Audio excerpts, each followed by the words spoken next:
What do you enjoy the most about your career? And what is most challenging? Mm. I think what I love the most is the community organizing aspect. I love relationship building. I love community building. I'm a big people's person.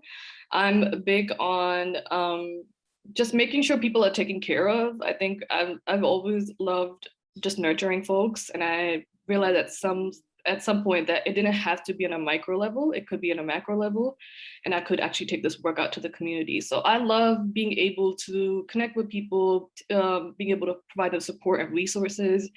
I often wish, growing up, I had resources because the resources do exist and there's so many of them, but people don't always know how to access them. And even again, as a young person who grew up in Brooklyn, there was a lot of resources around me. I just didn't know about them. And I often think about how my trajectory would have been a little bit more different if I had access. So I'm big on just giving people what they need, giving them access, making things accessible. Yeah, so I think though that's something I really enjoy about what I do. And again, it can What's most challenging?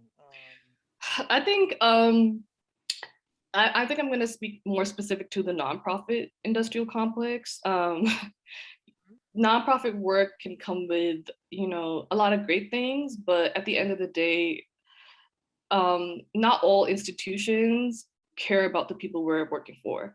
And you see these in bureaucracy, you see in the hierarchy of systems, you oftentimes see in nonprofit work, it's people at the bottom of the totem pole who are organizing, who are putting together events, who are making sure people are taken care of.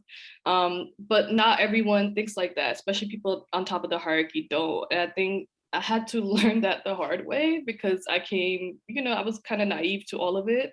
I thought everyone had really great intentions, and that's not always the case. And my friend told me the other day I went through something a lot of people do when they're organizing, which is my first movement heartbreak, because it's like this moment of realization that not everyone has the best intentions for the folks around you. I think sometimes that does get to me, especially doing philanthropy work and grant writing.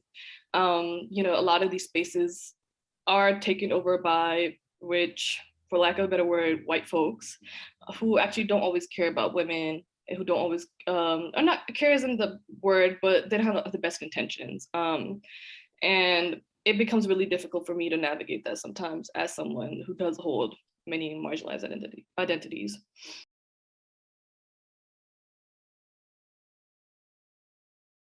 Make sure to check out the My Career tab on the BC Navigator app, where you can track your career progress based on the amount of credits you've earned, stay updated on upcoming events from the Magner Center, and watch our videos for insight and advice on your career field.